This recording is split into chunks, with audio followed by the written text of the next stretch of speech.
Thanks for joining me for this week's quick business tip. I'm Jennifer Swineford with Limitless Impact Agency.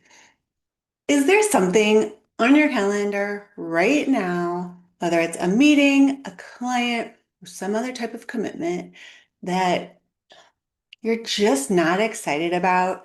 Maybe it makes you a little sick to your stomach, or you're just dreading it. It doesn't even necessarily have to be something bad, but it's something that you know deep down inside is no longer the right fit for you at this point in time. But thinking about backing out of whatever this commitment is fills you with so much guilt and anxiety. If that's something that you have been feeling, then we've got a lot in common, because you are probably either a people pleaser or you're what I like to call a people pleaser in recovery. And this can be a feeling that you feel a lot, and you know exactly what I'm talking about. Today, I am going to give you a clear, heartfelt, practical framework that you can use to say no to even things that are good but no longer a fit for you, and make room for things that are waiting to come into your life that are absolutely amazing.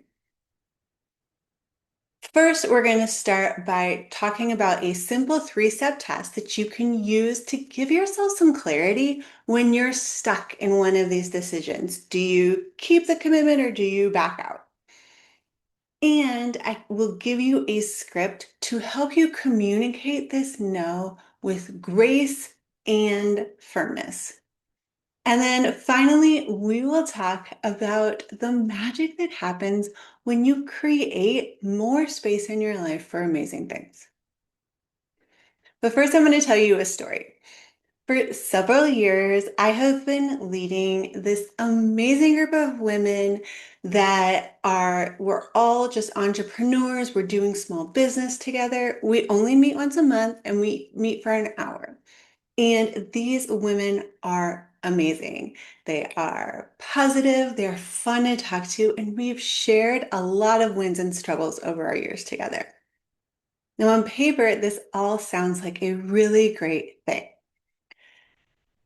But for the last few months, I have found myself just not being excited about these meetings anymore.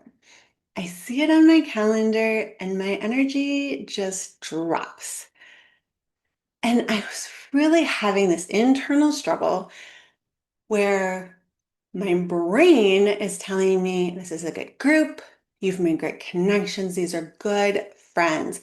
You are the one that puts this together, makes sure it's on everyone's calendar, sends the reminders out, starts the Zoom meeting, does all of these things. And I felt like I was stuck and I just couldn't walk away. But my heart was telling me, this has been wonderful and it's just no longer right for you. So this is what I like to call that people pleaser problem that a lot of heart-centered leaders fall into. Because oftentimes the hardest now isn't when you decline a meeting that you know isn't meant for you, whether it's a bad client, a terrible opportunity, a mastermind that's full of people with negativity. But when you have to say no to something that is good, it's positive, and it used to light you up, but it's no longer the right thing for you in this season of your life or business, that's when it gets really difficult. I often get filled with a sense of guilt, plus some obligation, and then just this anxiety that comes from letting people down. So I thought about this group for a few months, and I finally came to a decision that was clear and decisive and just like I was going to stand firm on. And I want to share with you how I went about getting there, Because once I got there, then I was kind of able to break it down so I can keep using it again in the future. And hopefully it won't take me months to say no to the next thing that just isn't right for me. So there's a three-part test that you can use anytime you're just not sure.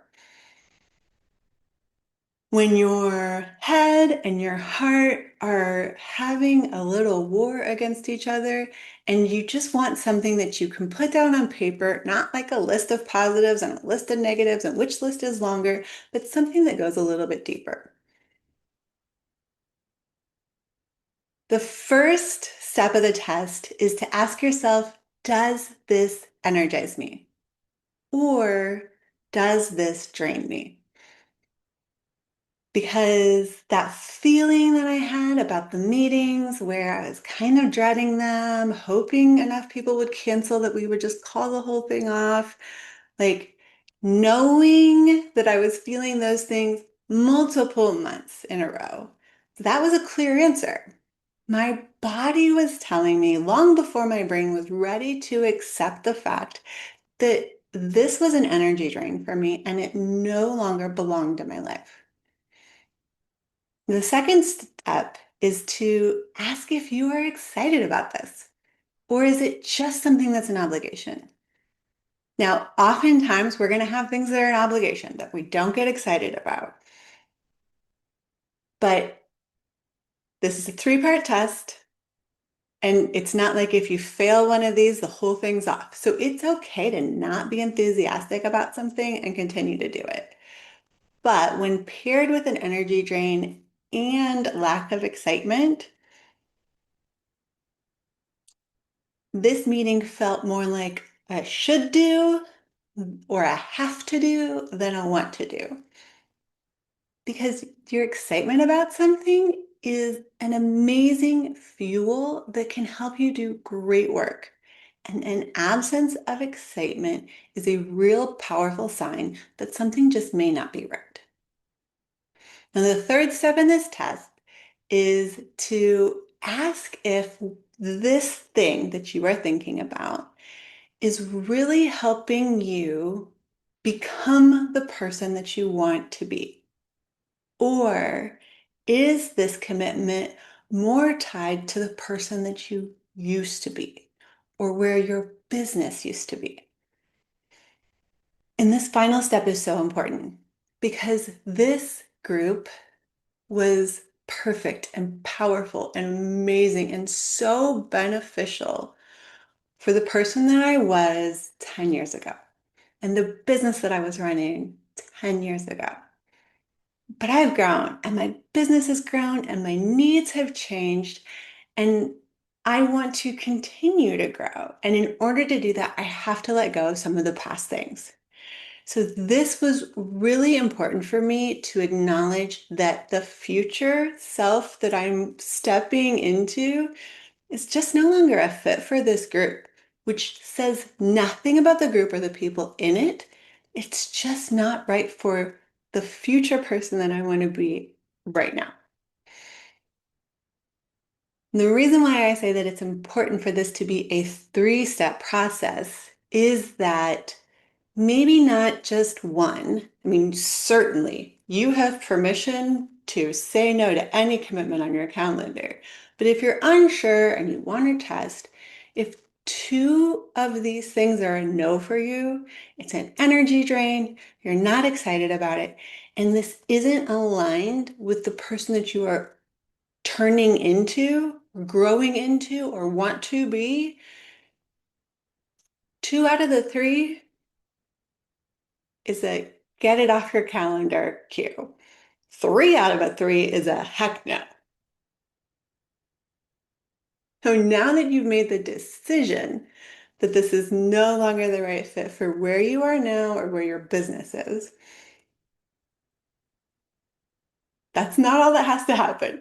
You now have to convey that message to whoever it is that you feel like you might disappoint. And this is the moment where people pleasers like myself tend to have the most anxiety, the most struggle.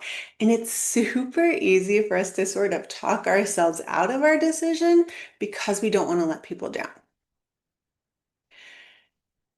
But when you make a decision, you have facts to back it up with the three-step test, and you have a script that I'm going to give you right now that lets you be clear and kind and make it not their fault, not your fault, but firm in your decision that can help with some of the anxiety. So the first thing you want to start out with when you have this conversation is gratitude. You want to be able to genuinely talk about the appreciation that you had. And for the group that I'm talking about, it's going to sound something like, I'm so grateful for the time that we spent together, the friendship and support and, mentorship that you guys have provided along the way. And the second step is that I want to talk about me and not them.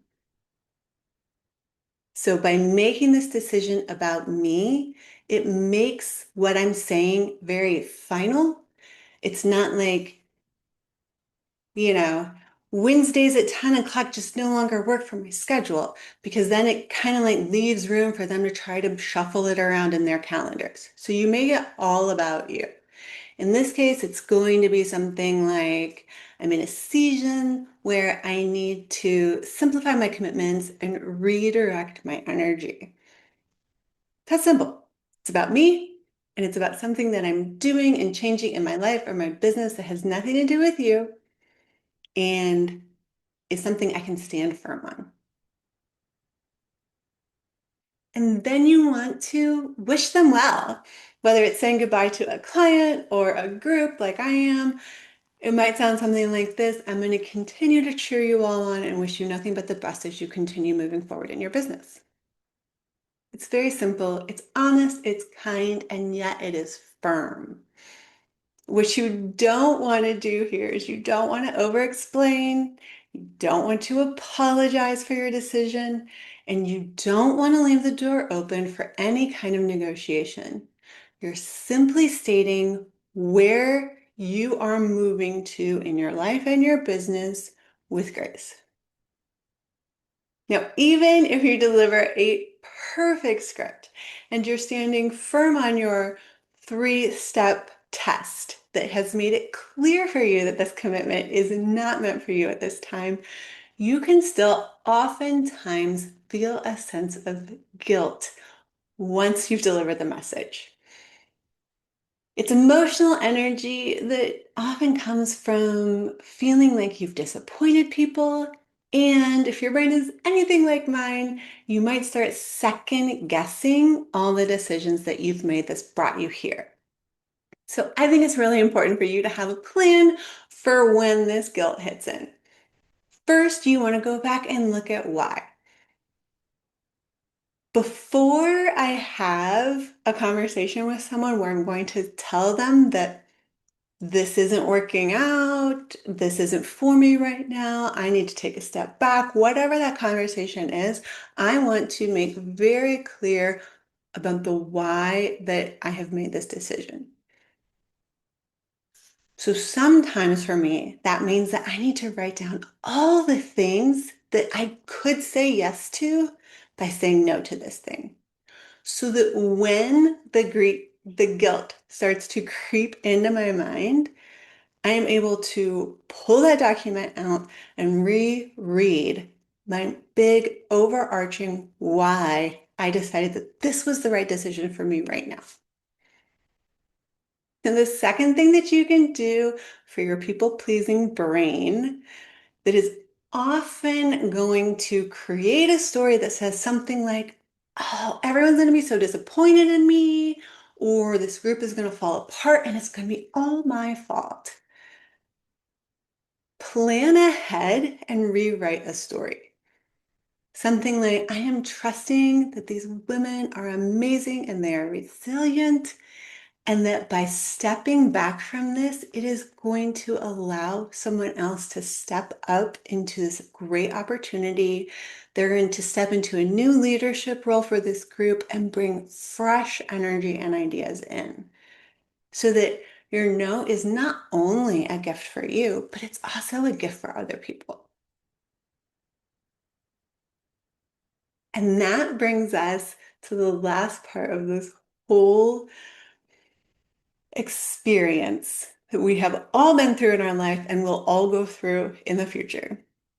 And this is the most hopeful part of the process. It's a principle that I have seen play out in my business, my life, and other people's business and life. Because the reality is that the universe or God or just the hours in a day on your calendar, they cannot deliver for you an amazing yes when there is no space left. So a few years ago, I made a really difficult decision to end a contract with a good client who just was no longer the right fit. I knew that by ending this contract, I was guaranteed to lose monthly revenue. And this can be a little terrifying and certainly make you second guess your decision time and time again. But I did it. And by doing that, I created space. In a very short period of time, that lost revenue was replaced by new clients, contracts that got extended or added to, and both of those things that filled that space brought me so much more joy than the client that I had been working with that I ended the contract with. Wasn't a bad client, wasn't a toxic client, it wasn't an easy decision. But if I hadn't said no to them, I wouldn't have made space for this new amazing thing. It happened with my decision for this group just days after I knew what I was going to do and I knew I was firm in my no to this commitment. I was presented with an amazing opportunity for a potential new client. And this is a project that I am so passionate about. It completely lights me up. It's challenging, which is something that I really needed right now. And it was an 100% yes for me. But that opportunity didn't appear by accident. I believe that it showed up in my life at that time because I had created the space for it by saying no to this group of women. Even before I had the conversation with them, it showed up in my life. Because you let the world know that you're ready for something great when you take that leap of faith and say no to something that's kind of okay. Saying no can be one of the hardest things for a heart-centered leader to do. But I want to remind you that it's not an act of selfishness. It's an act of strategic leadership and self-respect. It's how you're able to protect your energy, honor who you are becoming, and create space for the clients and the work that you are really meant to do. Making these decisions can oftentimes feel lonely. So if you are wrestling with what you feel like might need to become a graceful no in your own life or business, and you want someone to come alongside you and help you find the clarity and the courage to take action, please schedule a next level strategy session with me. The link is in the show notes. But first, this week, find one thing in your life that isn't passing your 3-step litmus test. I'm not asking you to act on it. Just find that thing and give it a name and start the process of acknowledging the truth that this just isn't what's right for you anymore. Take this episode as your permission to step into the new version of yourself and give yourself and your business and all your clients and future clients the gift of this graceful now. Until next week, keep leading with integrity, serving with heart, and making space for your limitless impact.